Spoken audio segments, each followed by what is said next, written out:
Was it fun? Oh, it's tonight. Oh, I heard somebody was bragging about it, and I was going to be kind of jealous and won't be here for it. We just got a preview. You what? We just got a preview. Oh, gotcha. All right. Well, my name is George Moorhead with Benson Properties. I recognize a number of you, and then there's some new faces out there.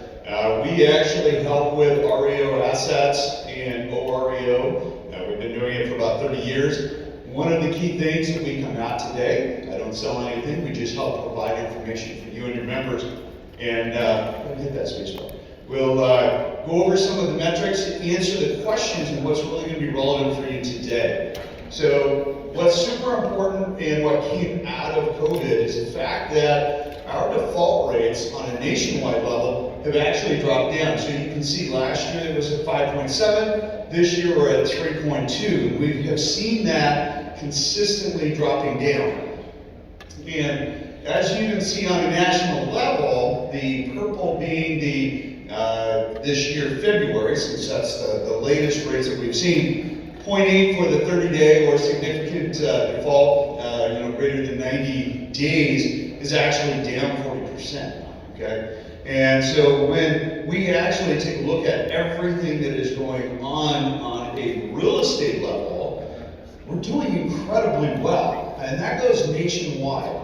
Now, the areas that seem to take the greatest amount of hiccup when the market starts to shift, that will be your Florida, that's Ohio, that's going to be Arizona, that's going to be your Texas areas, Detroit. Those are the areas that take the biggest hit right off the bat. The Pacific Northwest, Oregon, and Washington, they tend to stave off a lot of the, I would say, the significant dips. As I like to say, if we get the sniffles, down south, they get the flu, right? But I hit the next slide. This is the Northwest MLS. So when people talk about really the market, and they say, oh my gosh, George, the market's shifting, it's going down, it is going to be like moving the deck chairs around on the Titanic, right? It is going down. And I laugh and I say, I'm curious, why and how do you come up with that?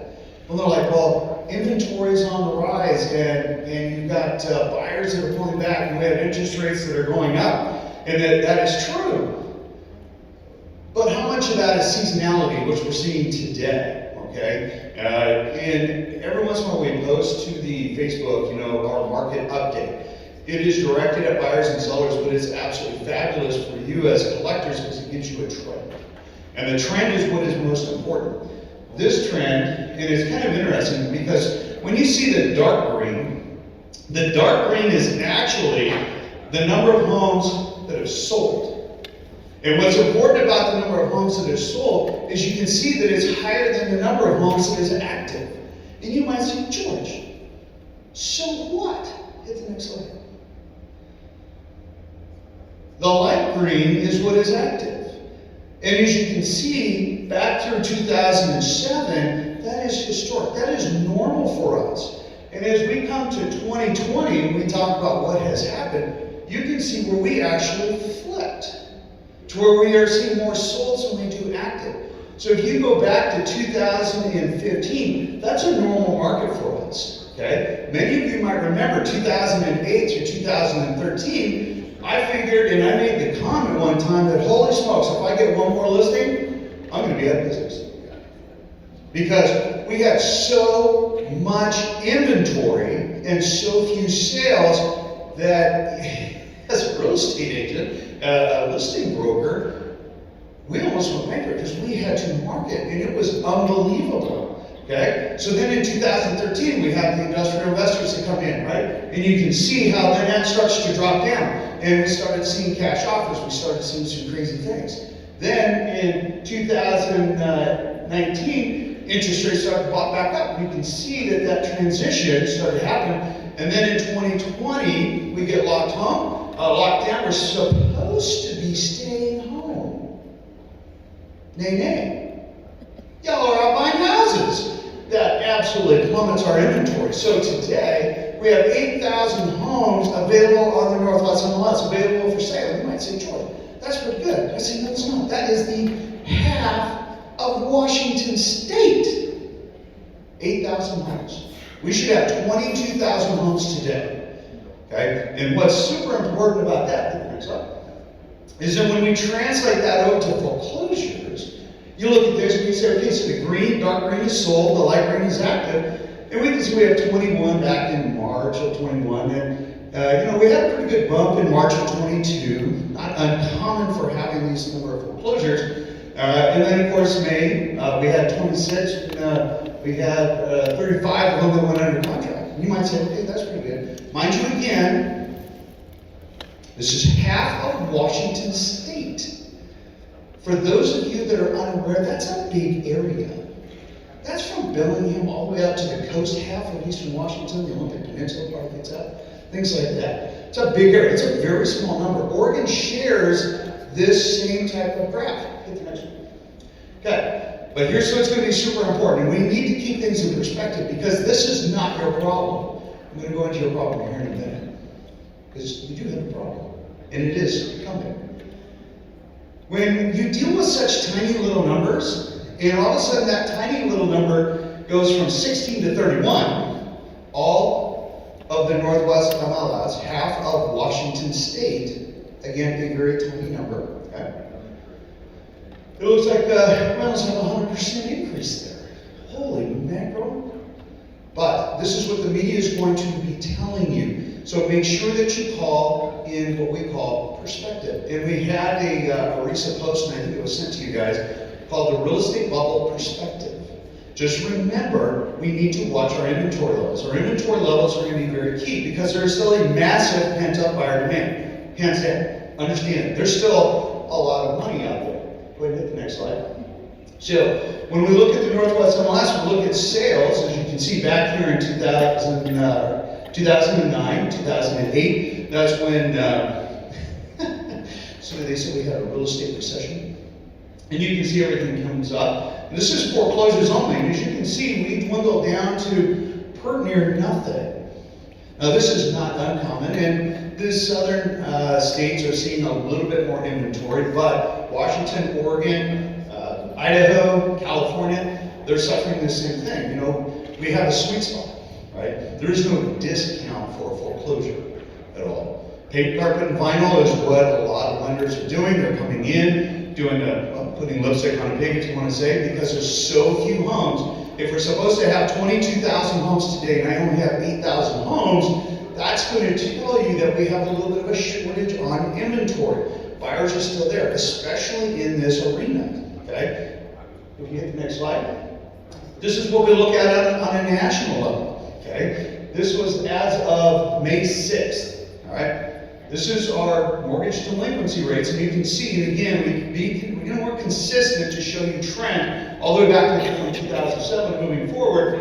We had our, guess what happened in 2020? Yes, that staved off. We had our moratorium.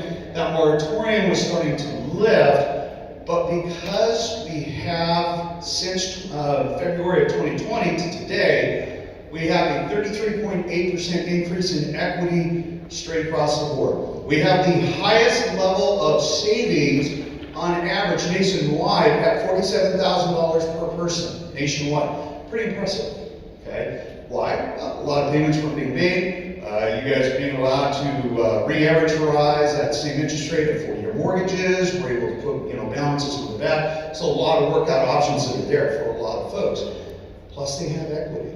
We're dealing with one that just came up yesterday. It's a $1.2 million house. And it only owes $460,000 on it. Why he waited 60 days before his sale to act and to actually respond, since we've been involved with him for a year, I have no idea. The however is, they have equity, whereas before in 2008, they didn't have that, right? We were in negative equity situations. We were doing short sales left and right. It was absolutely insane, okay? But today it's different, which stems to be, and going to be where I see part of your problem. Let me hit the next one. So this gives you perspective. Graphs and charts are always very exciting, but to understand actual numbers is a little bit better. In 2014, we had 8,000 bank-owned homes on the market in the Northwest MLS. Half of Washington State. Today, we're at 133. Last year, we settled out total 385. That's a pretty significant difference, which is awesome. And again, most of that because we have so much equity in our homes compared to where we were in 2008 and 2009. Now, as of today, the report just came out that a 40-year high of credit card balances went up to $841 billion. Absolute no record. Even though mortgage default rates are down at 4.11% after the first quarter for 1 to 4 units. Where do I see you guys having as an issue? With everybody charging, with inflation on the rise, second mortgages, those HELOCs, the ones that you guys seem to focus on quite a bit, those are going to become something of value, all right? Because as people are going to try and mitigate some of these expenses, you know, they've now had to start paying things that they didn't have to pay before. They've been now starting to accrue on credit cards, whatever that might be. My caution to you will be on your HELOCs, on these second mortgages, and making sure that whatever it is, you know, that has got them into this issue, even though they have this now very large bank account called their house, I see that as your biggest challenge today, or at least soon, as it continues. How did we overcome the obstacles? Problem is, we didn't have any obstacles other than significant limited inventory. Interest rates, historic lows, right? And so we had a lot of folks that, you know, were able to tap into, you know, some of them 2.5, 2.6, 2.8, some of them as high as 3.5%, okay? Now, when we talk about debt, we talk about, you know, HELOCs and second mortgages, there's a good side to this also, okay? Because understand, as rates have continued up, remember we said 33.8% since February of 2020, right? So we've got gobs and gobs of equity, okay? Plus, you know, we've got the folks with stabilized income. But because home prices have also skyrocketed, they're finding it cheaper to stay in their home. So where 20 years ago, people stayed in their house you know, about 7 years. About 10 years ago, a decade later, it was like 10 years. Well, now we're seeing that it's 10 to 15 years because it's cheaper for them to go and get a HELOC or a second, you know, an equity line and do a capital improvement, do an addition, update their kitchen, update their home, because it is cheaper than it is to move. And so that is something you guys are going to see as now interest rates go up, because now, I'm not sure about any of you, because I think we've got some pretty good math geniuses here. I'm not sure how many people are going to trade their 3% mortgage for 6. Now, I'm not a math genius here, but you guys get the gist of it, right? I'm going to spend more and not get that much more. That's a great idea. It's like a government thing, right? No, it's not going to happen. So you guys are going to see some of these folks, which is a massive opportunity. Now, the difference being, one is doing a capital improvement and one is trying to mitigate debt, right? Hence being the two different terms there. When we talk about people not moving as much, that's going to give you, again, a little more stability. It's going to keep our inventory low. Understand, a first-time home buyer is a taker of the market. Remember that. And you might say, what? Okay. When they buy a house, they take the market off the inventory. When a move-up seller/buyer moves up, they bring a home on market, they take a home off market. It's a net zero.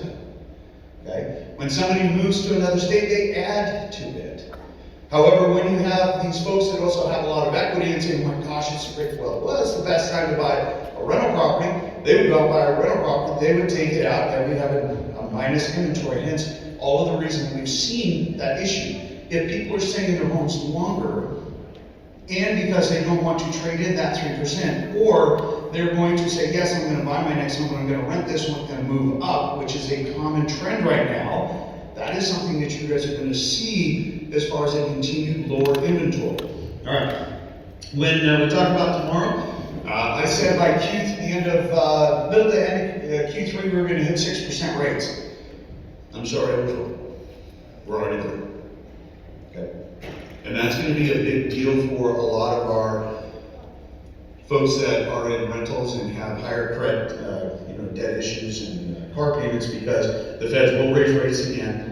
They have to. We got really bad numbers on inflation. That is that the feds are going to be probably more than a half a point, where they're going to stack that half a point twice. And we know the feds are really great at that. All right. We don't see any reduction in real estate values because our inventory is so low still. I don't foresee that happening much at all. Make sure that you're watching. You can subscribe to my channel. We do post it.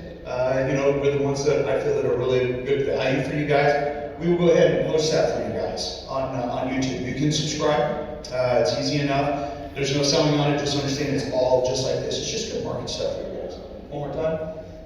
This is who we are.